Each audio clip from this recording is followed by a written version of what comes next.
The Adventures of Little Mook, Little, Blue and Lost.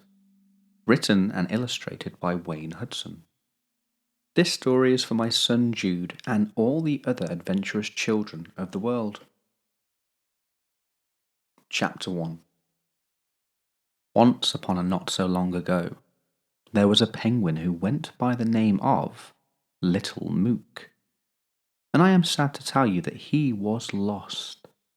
Little Mook was a penguin born of our world, with a puka for a father who comes from the realm of the Fae, known as Faerie.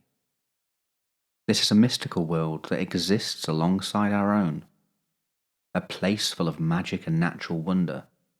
And let me tell you, when our worlds intertwine, wondrous things begin to happen, for those that have a mind to see it, of course. Little Mook journeyed far and wide in search of his father, who had gone missing when he was just a hatchling. Little Mook walked here and there, back and forth, over and under, as he hunted for clues to guide him on the next stages of his journey.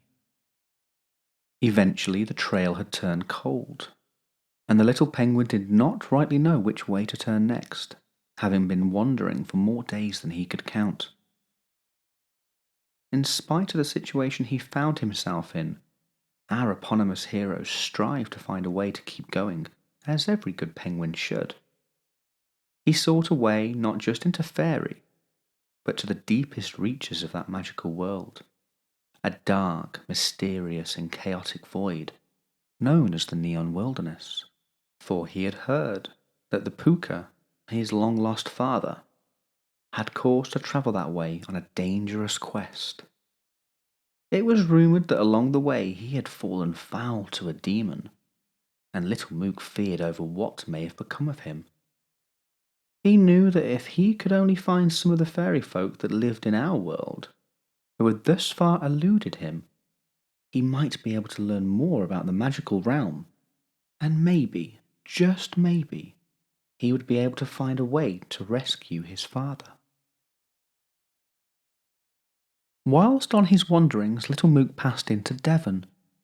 Here he came across the moorland spirits of Dartmoor, a wild, vast, heather-clad moor with rugged tors, and home to these guardian spirits. The sun was beating down and there was little shade to be had from the day's heat. He spotted a grove in one of the deep valleys and so headed that way to make camp under the trees and take some much-needed rest. As he approached the shade of the trees, little translucent spirits appeared in droves all about him. Initially fearful, he soon learnt that he had nothing to worry about. They tell him that although it is an unusual thing to spot in such parts as these, they had seen a penguin once before, standing right where he now stood. But this penguin was not like our little blue friend, oh no. And so the moorland spirits told Little Mook their story. They tell a tale of a giant puka penguin full of rage after being consumed by a fire demon. This bewitched beast was wreathed in flame, with deep black smog clinging to each footfall, choking the air as he passed on his way through. They had heard tell of him long before he arrived, with the lands they protected full of a dread whisper, as they sensed the malice getting ever closer. The veil between the worlds was thin throughout Dartmoor. In this particular spot, however, there was a direct route into the darkest depths of that world, a land that even most of the Fae would fear to tread. The moor was being engulfed by the smog, and dark magic was in the air. The moorland spirits became very afraid, thinking that they could not cope with this oncoming evil. Then, without warning, the air suddenly cleared as the penguin passed through the veil, disappearing from our world, never to be seen by them again. Now, it is best we explain more about the moorland spirits, who are what remain of the fairy folk known as gromlings. Long since departed from these mortal realms, they stay to guard the lands they love and that they are connected to. Their essence coexists, flowing between each of the worlds, being born of creatures from Faerie, yet tethered here. Their self-imposed role is to protect this land from spirits with evil and diabolical intentions for our world, as they attempt to cross over from the void of despair, the neon wilderness. With the possessed puka they speak of seemingly the penguin that Little Mook sought, they explain that they can't help him follow the fire-consumed penguin into this, the most darkest of realms connected to Faerie. For such a venture he would need a magic keystone, made with tangerine moonrock. Being only part Fae, Little Mook would be unable to survive the trip to the void without it. They suggest for him to seek out grumlings who might be of help, and so they advise the little penguin to head further southwest into Cornwall, up towards the north coast, where he would find the wide-mouthed giant, who could help him locate the island home of the grumbling elders, that lay off the coast and into the land of Faerie beyond. On his way, Little Mook passed through the village of Broadwood Widger, and then on to Rodeford Lake, having a long way to go before reaching his destination of the wide-mouthed giant.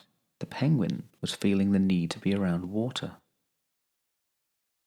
As he stood at the lake's edge and gazed over and across the stillness that lay before him, a calm came over the penguin.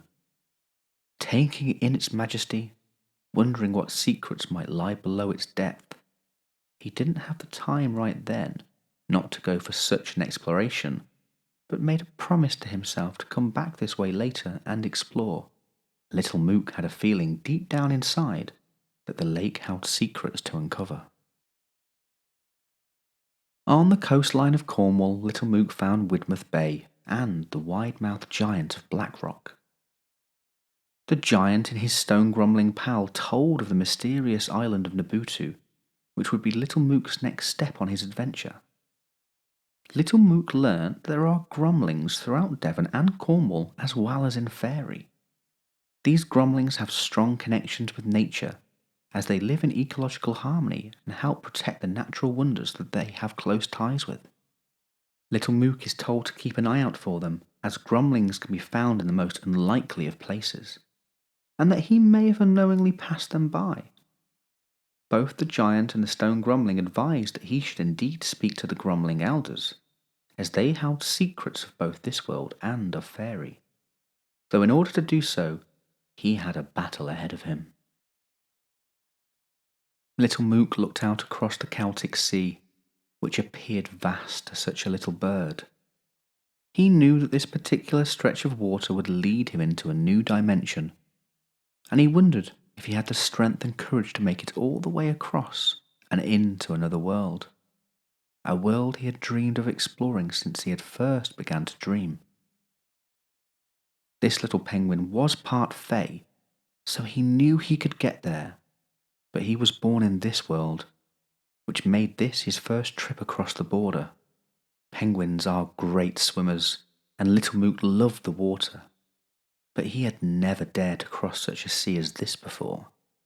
For the first time in his life he was scared of the unknown that lay ahead.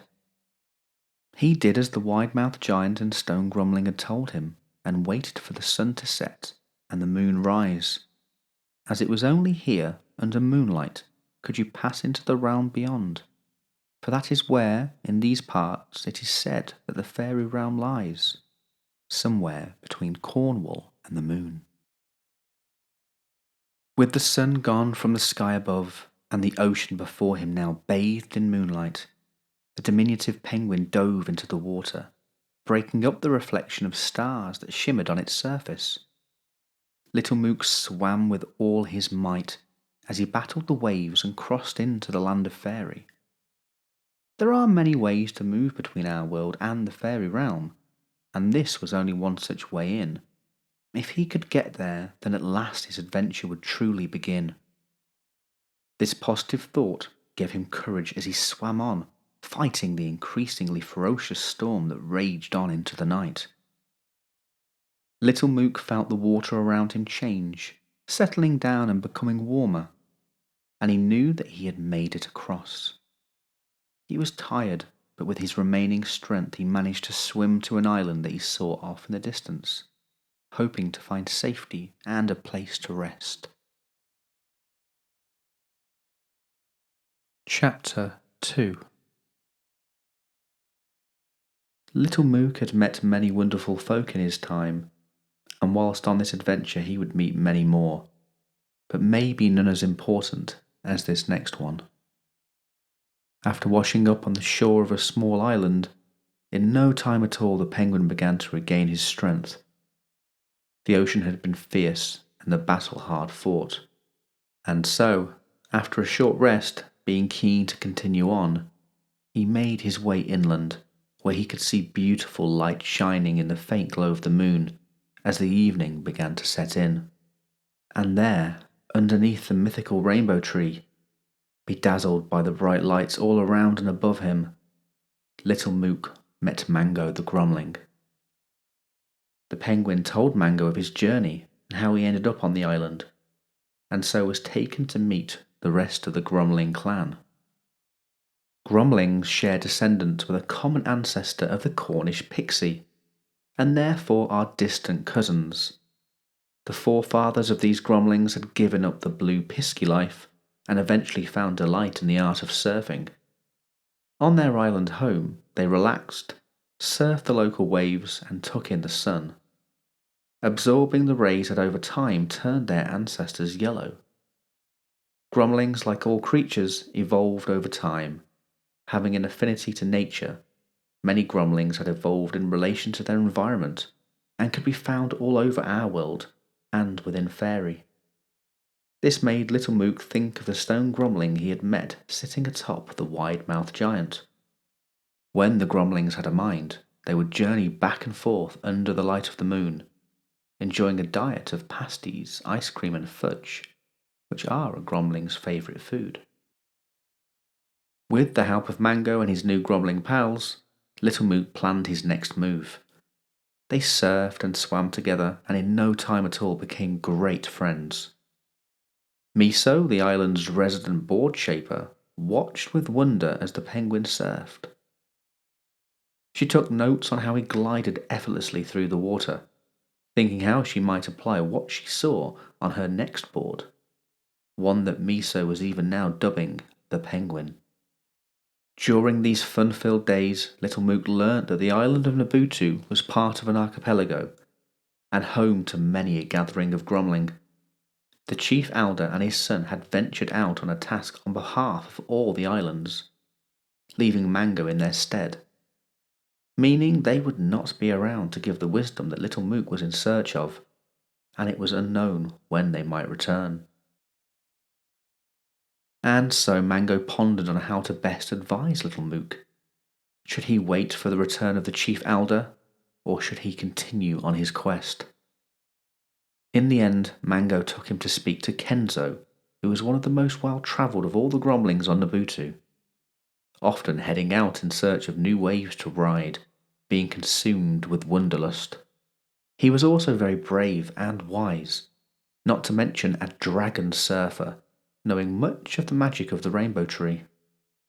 Kenzo listened to Little Mook's story and his search for a magical keystone that would let him pass into the neon wilderness. He was troubled, as there were many tales of the dread place the penguin spoke of. During his travels he also heard talk of such a keystone, one that might offer Little Mook the protection he required to make this perilous trip. With a heavy heart, he told the penguin all he knew, knowing that even with such a treasure, it would be a trip fraught with many dangers. Kenzo explained all about the wonders of the mythical rainbow tree, that it was the birthplace of dragons, with such wondrous creatures being born from the light emitted from its boughs. Where the tree grew was full of deep magic, and the Gromlings were the protectors of this place. The many pools around the tree were also of special importance, as they led to different worlds, each one a gateway to a new adventure. All you had to do was jump in and swim. Luckily, Kenzo was just the Gromling to help him, as he knew which pool the penguin would need in order to find the Tangerine Moon. In the end, although it was heart-wrenching for Little Mook to leave this delightful place and his wonderful new friends, he resolved not to delay any longer. With this new information from Kenzo, he planned to continue on with his journey and see where his luck would take him. Mango and the rest of the Gromlings bid him farewell and asked him to come back and see them again if ever he got the chance. Little Mook knew he would miss them all, especially the brothers Mango and Skinks, who he had become fast friends with. He could tell by looking in their eyes that they were going to miss him as well. Gilly, the mama Gromling, made sure that Little Mook was well fed before beginning the next stages of his journey. She also asked if on his travels he could keep an eye out for other Gromlings, explaining that they may be able to help him on his way. Especially the other half of her orange, as she referred to the chief elder's son, who was Mango, Skinks, and baby Timo's father. Little Mook assured her that he would, and so after many more heartfelt goodbyes, he and Mango went back to where they had first met. The Grumbling and the Penguin talked as they walked, delaying the painful parting as long as they could, with Mango telling Little Mook more about Grumbling history and the magic of the Rainbow Tree, birthplace of dragons. When they eventually arrived, delayed by idle chit-chat, they headed over to the pool that Kenzo told them to find. He had explained that Little Mook would need to visit the Sky Whale, who, being the guardian of that realm, sailed through the clouds underneath the Tangerine Moon. This had seemed like the wildest of stories when the penguin had first heard it, but after everything else he had seen on his journey so far, how could he start doubting things now? Knowing that this was indeed goodbye, he thanked Mango again for all of his help and friendship, and with one last look at his friend, Little Mook dove into the pool before him. As Little Mook swam down deeper, it felt as if the small pool had turned into an ocean, expansive and familiar. As the penguin began to find his stride, and the further Little Mook swam, the more the water became denser and darker. Then from underneath what felt like a whole host of tiny little hands started to pull on his feathers. They grabbed at him, pulling him down amongst the weeds, and before Little Mook could work out what to do next, a vortex took hold, spinning him around and around and around, dragging him down to where the water was darkest. After a while, the water seemed to disappear. Little Mook felt like he was now floating in the air, as light as a single feather. However, everything still remained dark. At first there was only swirling purple hues of indistinguishable shapes that appeared. Then the twinkling of stars began to pop into view, as Little Mook's eyes began to adjust to his new surroundings. With a thud, the little penguin landed. He looked down, and in the orange light of a moon that was now clear above him, the penguin could see that he had dropped on and was now riding the sky whale that Kenzo had told him about. In a relaxed, somewhat lumbering pace, they passed by what Little Mook could see was the Tangerine Moon.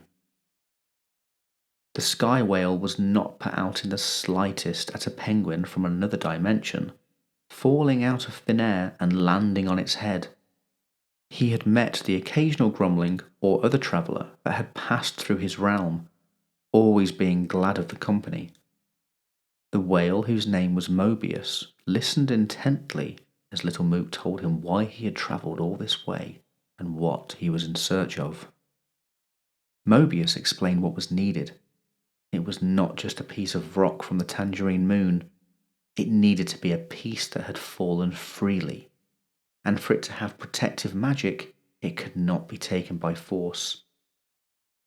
When such a rock would break off, it would fall down through the sky and into a wormhole far below them, and then on to another dimension. Little Mook would need to follow the same route in order to find the way and locate the landing place of the moon rock. Mobius warned him that even when found, it would still need time to develop protective qualities and urged the penguin to be patient. The whale, of course, could take him to where he needed to go, understanding the nature of time and space, which was the sky whale's reason for being. Mobius told him of everything he needed to know, with Little Mook scarcely able to believe what he was hearing. It turned out that after all of this, he would be heading back to Cornwall in his own dimension, this being the final destination where the moon rock would land.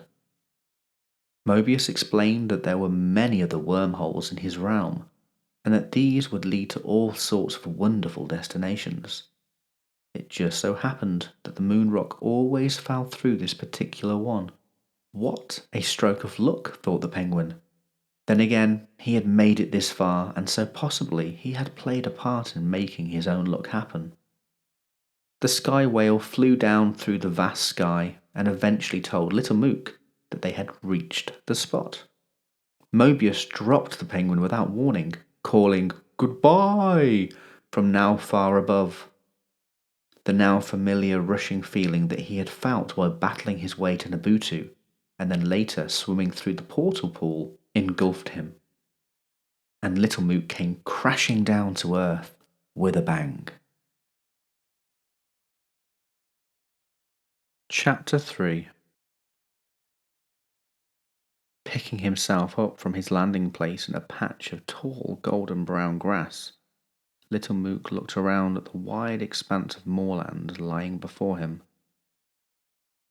The little penguin's heart sank. How was he supposed to find such a tiny piece of orange moon rock in all of this wilderness? He was only one small penguin, and the moor was so vast and isolated. There was mist all around him and a red sky above. Wondering what time of the day it might be and what he should do next, Little Mook climbed a nearby hill so he could get a better look around. Looking about, he could feel a rumbling under his feet. Up through the earth, a giant blue creature erupted, and around him, smaller identical creatures sprang forth, all eyeing him with interest. Maybe I am in another world after all, Little Mook thought to himself, before he plucked up the courage to say, "Hello." The largest of the creatures introduced himself as the Great Yawn. In fact, all of the creatures were collectively known as the Great Yawn, and he was their chief. He told the penguin that they lived in Bodmin Moor, and so Little Mook, knowing that this was in Cornwall, realized that he was indeed back home in his own dimension. He had yet again stumbled upon more fairy folk. Little Mook asked the Chief Great Yawn if he had seen any orange-coloured rock that might have fallen from the sky and landed near to where they all were. He had, but there was none about now, not that he was aware of. The last few bits to have fallen, he explained, had been taken by a young boy many years before, when he was only a little yawn himself. Little Mook felt crestfallen. On seeing this, each of the little yawns gave a collective chuckle and called out in unison not to worry, and that the penguin should follow the rainbow and that it would guide the way for him. Then the Chief Great Yawn opened his mouth and out shot a magnificent rainbow for Little Mook to follow, which he did. Feeling more optimistic but rather confused by his latest encounter, Little Mook set off across Bodmin Moor. He had a long way to go with such little feet. Penguins, of course, can't move as fast on land as they do in the water. The sun was starting to set, but the rainbow was still high in the sky, guiding him onwards, although it was getting harder to see as a thick fog was settling. And so he began to keep an eye out for a place to rest and maybe get some sleep. The wind was picking up and the temperature beginning to drop. Then somewhere in the remoteness of the oncoming evening could be heard a blood-curdling, almighty yowl. In the distance there could be seen a silhouette of a cat-like creature.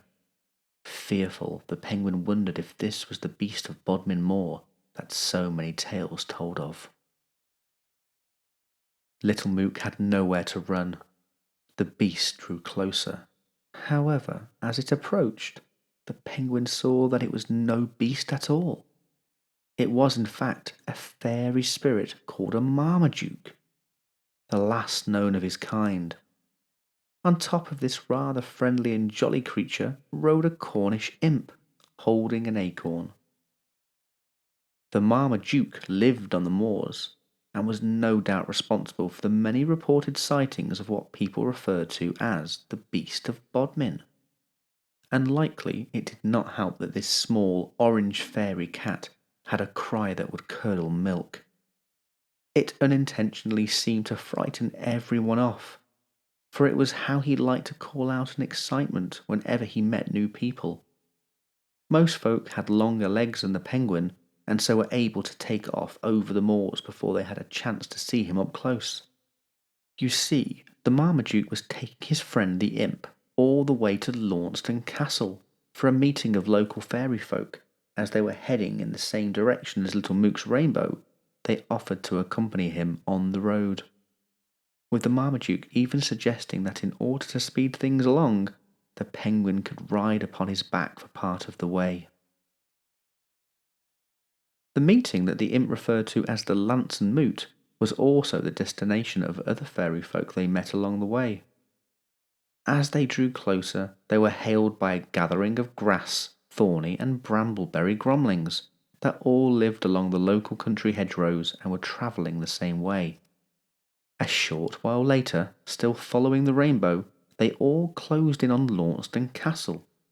It appeared as if the rainbow might end there, meaning that the unlikely travelling companions consisting of many gromlings, a little blue penguin, the beast of Bodmin, and a small Cornish imp were all in fact heading to the very same place. These new gromlings were very interested in the rainbow that Little Mook was following, especially when they were told that it was made by the chief Great Yawn of Bodmin Moor.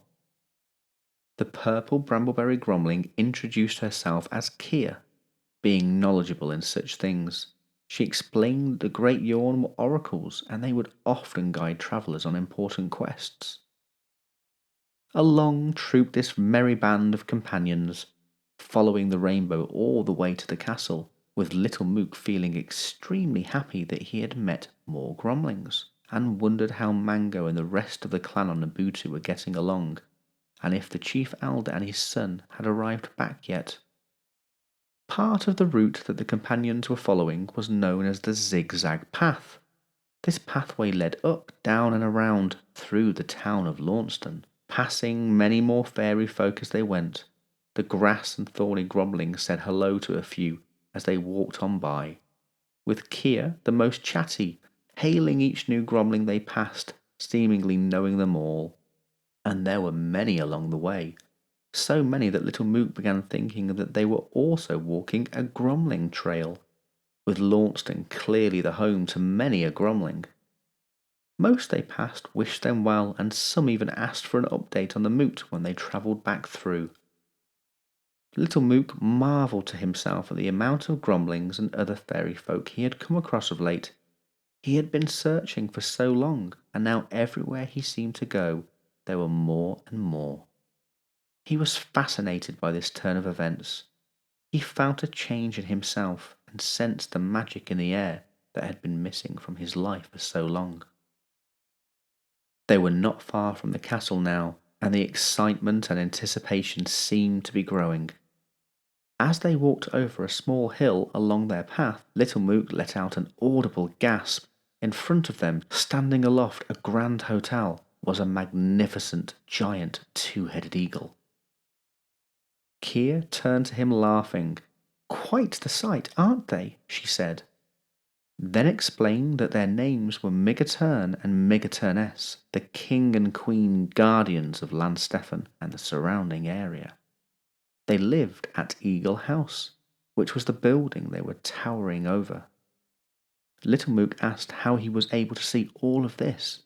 Before coming to Devon and Cornwall, he never saw fairy folk of any sort, although he had looked everywhere. And since being here, they seemed to be around every corner. The grumbling went on to explain that Devon and Cornwall were home to many fae folk, and that the borders between the worlds were especially thin in these parts, and so more encounters were likely. Also, as Little Mook was part fairy, he would be able to see other fae, but maybe since his first encounter, and now being here, he was simply more in tune with his fairy side, and could now tap into the sight that he had always possessed. Kia hailed the giant two-headed eagle with a loud and jaunty "Hello!", then asked with laughter in her voice if they would be at the moot or sleeping, then whispering in Little Mook's ear that it was rare to see both heads awake, and that the guardians were known to sleep for years at a time when the mood took them, with one head often resting while the other stood guard. "No, my dear little grumbling," said the left-sided head. This was Migaturness. "We no longer need sleep, not at this present time, not with so much chaos in the world and so much to do these days." Then Migaturn on the right side spoke. "What we are most in need of is all that nature can supply. We long for adventure, freedom and truth. There is magic in the air, and we are alive." Migaturn eyed the penguin intently for a moment before continuing. "This is enough. Go forth to the moot and listen, speak and make merry. These are important things for us all to do. Today we stand guard and guide the way. Tomorrow, little grumbling, is another day." The companions walked on towards the castle, with Little Mook finding it difficult to drag his gaze away from the magnificent eagle, with their melodious voices still lingering in his mind long after they disappeared from sight. As they all walked on, passing through a stone gateway, Little Mook noticed holes in the walls either side of him.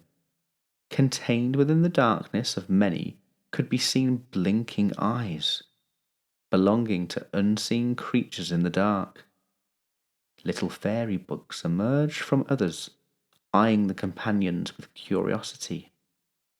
On a few ledges were other creatures that Little Mook could not begin to guess what they were, and even the old grumbling could be seen along the way, one with googly eyes, who then started hollering and howling at them with indecipherable chatter as they edged closer to the castle.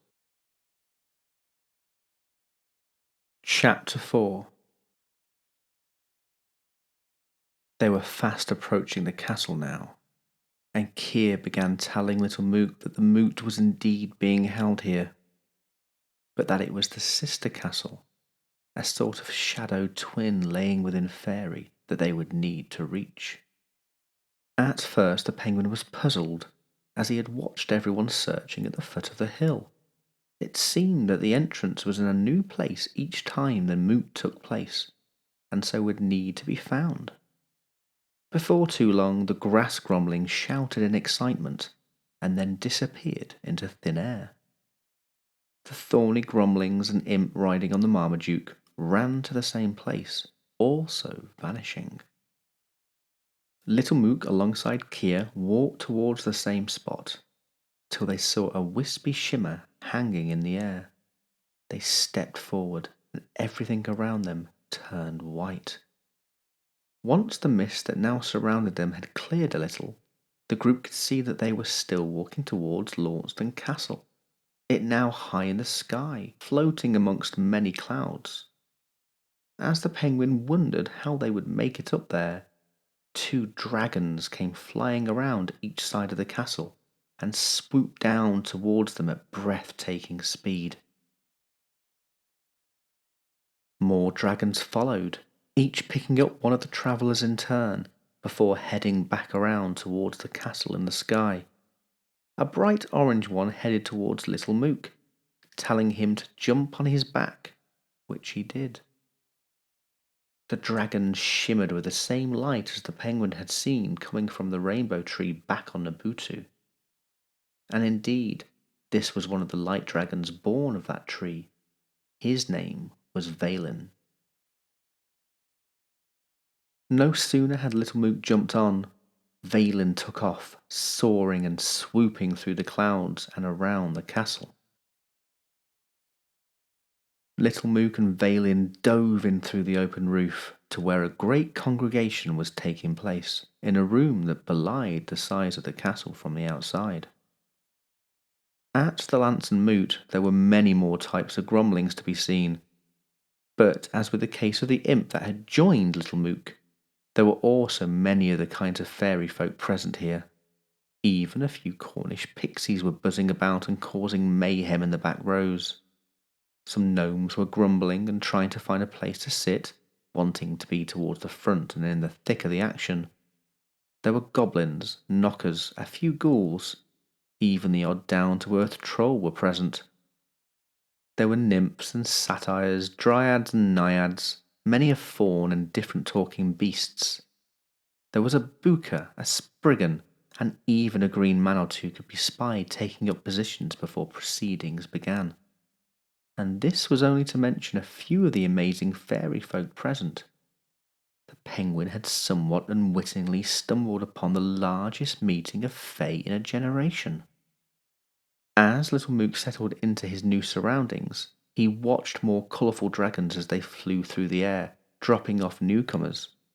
Then Little Mook laughed as he saw some tiny mushroom creatures scampering about, being chased by the Marmaduke, who looked to be having the time of his life. As he watched the chase, Little Mook gave an uncontrollable squawk of excitement as he saw what he thought to be a familiar face in the crowd. At first the penguin could not quite believe his eyes, thinking that he was looking at Mango, but it was not his grumbling pal. Instead, a very similar looking pair of grumlings stood before him. They were, of course, Mango's father, Ariki, and grandfather, Kurua. To tell you that they were the spitting image of each other would be doing it an injustice.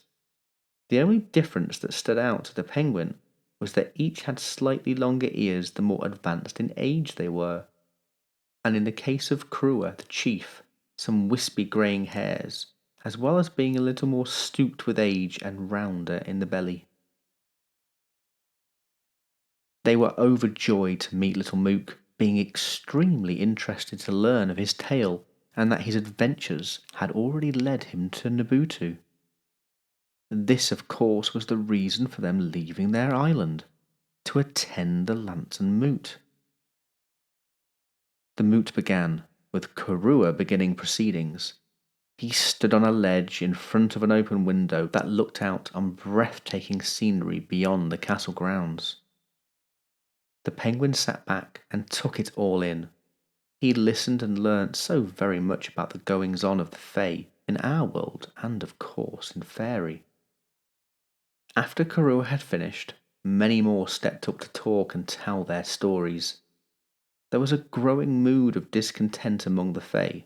The natural harmony was being disrupted, and they felt unsettled. Some spoke of creatures from the neon wilderness emerging more often, wreaking havoc on the beauty of Devon and Cornwall before disappearing again. Of course, this would happen from time to time, but it was becoming increasingly all too frequent, and the humans were noticing, with some even blaming the fairy folk. They were becoming visible once again, and some even hunted. The Fae were often mischievous, but few were evil. Many no longer felt safe, and so had come to the Lantern Moot to air their fears and seek advice and help. In the end, Little Mook was also called upon to speak, and he told everyone about his adventure so far. After the moot was concluded and fairy business was done for the day, Ariki and Kurua spoke some more with Little Mook. The chief grumbling, who was wise in the ways of both worlds, knew of a story that might interest him. A prophecy of a blue penguin, one that spoke of the tangerine moon and its fallen rock that was in possession of a small human child. The legend also told of the neon wilderness and of a great battle with creatures of the void spilling into the human world, looking to destroy and take it over. Kurua wondered if the penguin's adventure was tied to what had been talked about at the moot, and that maybe it was no coincidence that Little Mook had come along when he had. This was an ancient tale, and back on his island home, the chief had many written accounts of stories, fables, and divination. But it was such a long time since he had read this, he could remember no more about this particular one, and suggested that if Little Mook had ever the chance, he should come back and once again visit his island.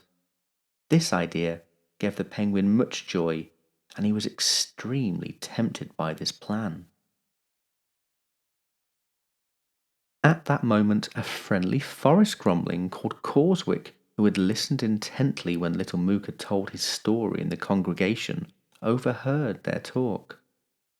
Causwick remembered seeing a young boy with some tangerine moon rock years past, explaining that he liked this young lad, who had come and visit the tree where he lived, being but a youngling himself. The boy talked to the tree and spoke about his life and where he was from till one day he no longer returned. The grumbling had imagined that he had gone back home, as he was only visiting Cornwall with his family, and Causwick thought he might be able to take Little Mook to where the boy was from, but that this was such a long time ago, the boy would surely be grown up by now, and there was no telling if they could find him again, or if he would be in the same place of which he spoke about all those years ago. But Causwick, having often thought about the lad, was willing to give it a go. At that moment, raucous bellowing and joyous cries rang out from the congregation. It was time for celebration. Stargazy pie and saffron buns for all, with music and dancing under the moonlight.